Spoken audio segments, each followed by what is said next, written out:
उत्तराखंड के जोशीमठ की घटना से सभी को सबक लेने की जरूरत है। इस तरह की घटनाओं में हाइडल प्रोजेक्ट के साथ साथ मानवीय गलतियां भी है। जोशीमठ को लेकर वैज्ञानिकों ने हाइडल प्रोजेक्ट के निर्माण से पहले ही चेताया था, लेकिन इसके बावजूद भी भवनों का निर्माण और पावर प्रोजेक्ट का निर्माण किया गया। हिमाचल प्रदेश में भी वैज्ञानिकों द्वारा 1500 से अधिक क्षेत्रों को लैंडस्लाइड जोन घोषित किया है। बावजूद इसके लोग अवैज्ञानिक तरीके से निर्माण करते हैं, जिस पर ध्यान देने की जरूरत है। किन्नौर से विधायक और जनजातीय व बागवानी मंत्री जगत सिंह नेगी ने कहा कि किन्नौर जिले के कई इलाके में भूस्खलन की घटनाएं होती है, जिसके पीछे कई कारण हैं। हाइडल प्रोजेक्ट भी एक बड़ा कारण है, क्योंकि प्रोजेक्ट के निर्माण में कई किलोमीटर लंबी सुरंगों का निर्माण होता है, जिसमें ब्लास्टिंग की जाती है, जो काफ़ी सस्ती भी है। ब्लास्टिंग के कारण सुरंग के ऊपर वाले हिस्से में कंपन होता है और मकानों और जमीन धंसने और दरारें का खतरा रहता है। पंजाब दस्तक के लिए सुरेंद्र राणा की रिपोर्ट। जोशीमठ की जो घटना है वाकई एक आई ओपनर भी है और बहुत सारी बातें इसमें आ रही हैं और सारा जो है अलग अलग जो है इसमें रीजंस है जिस कारण आज जोशीमठ जो है इस स्टेज पे पहुंचा है। ठीक है, हाइडल प्रोजेक्ट भी इसका एक कारण है, परंतु खाली हाइडल प्रोजेक्ट ही एक कारण ऐसा भी नहीं है, क्योंकि आप जानते हैं कि जब ये उत्तराखंड यूपी में था 1976 में भी जो है जब प्रोजेक्ट्स नहीं थे वहाँ पर, उस समय भी वहाँ पर चेतावनी दी गई थी कि जोशीमठ जो है बहुत ही एक फ्रजाइल इलाका है और ग्लेशियर के जो अवशेष है उस पर जो है ये पूरा का पूरा जोशीमठ का इलाका आता है।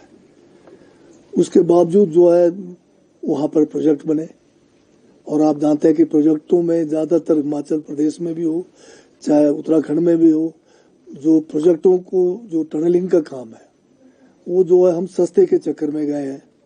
बारूद यहाँ पर सस्ता है और बारूद के द्वारा ब्लास्टिंग के द्वारा हम टनलों का निर्माण करते रहे हैं और इसके कारण जो है बहुत जो है ऊपर की ज़मीन में जो दरारें पड़ना या जो ऊपर के जो टनल के ऊपर पहले के बने हुए जो भवन है उनको भी नुकसान हुआ है।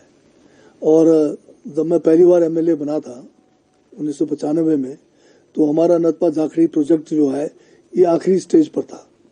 तो उस समय बहुत लोगों में रोष था कि जो 29 किलोमीटर का जो टनल था नतपा से लेके जाखड़ी का, उसके जो बीच में जहाँ जहाँ जो टनल के ऊपर गांव आते थे उनमें क्रैक्स मतलब उस समय भी डेवलप हो रहे थे, परंतु उस समय ये प्रोजेक्ट वाले मानते नहीं थे। उनका ये कहना था कि ब्लास्टिंग से जो है ओवरहेड कोई नुकसान नहीं होता है। तो शायद हमने पहली बार जो है वहाँ पर एक साइंटिफिक सर्वे कराया कि ऊपर जो है टनल के जो ऊपर के जो कहीं भवन है या कोई अन्य जो हमारी प्रॉपर्टी है उसको कोई नुकसान होता है नहीं होता है। तो कंपनी ने उस समय एनजेपीसी ने जो है कोई बेंगलोर की कोई कंपनी को एंगेज किया था उसको स्टडी करने के लिए, और उनका रिपोर्ट जो है तकरीबन नेगेटिव आ रहा था कि कुछ नहीं होता है।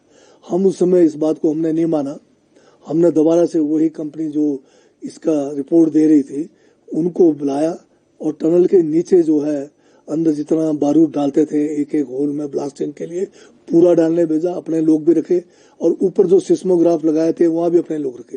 तो उसमें जो है जब ब्लास्टिंग किया तो ऊपर सिस्मोग्राफ का जो है सुइयां घूमने लगी, तो उससे इन्होंने माना कि भाई ऊपर जो है टनलिंग करने से जो है नुकसान होता है। और पहली बार जो है इस प्रोजेक्ट में कोई 3.5 करोड़ के करीब लोगों को मुआवजा जो है छोटे छोटे क्रैक्स थे जो मकानों के थे या जो दरारें पड़े थे उसका मिला है। तो ये सही है कि मतलब इस किस्म के अनसाइंटिफिक टनलिंग से जो है नुकसान होता है। हम तो उसी ज़माने से कह रहे हैं कि प्रोजेक्ट जो बड़ा प्रोजेक्ट है जिसमें ज़्यादा लंबा टनल का अगर काम होना है उसको टीबीएम के माध्यम से किया जाए। टीबीएम बड़ा सेफ वो साइंटिफिक तरीका है।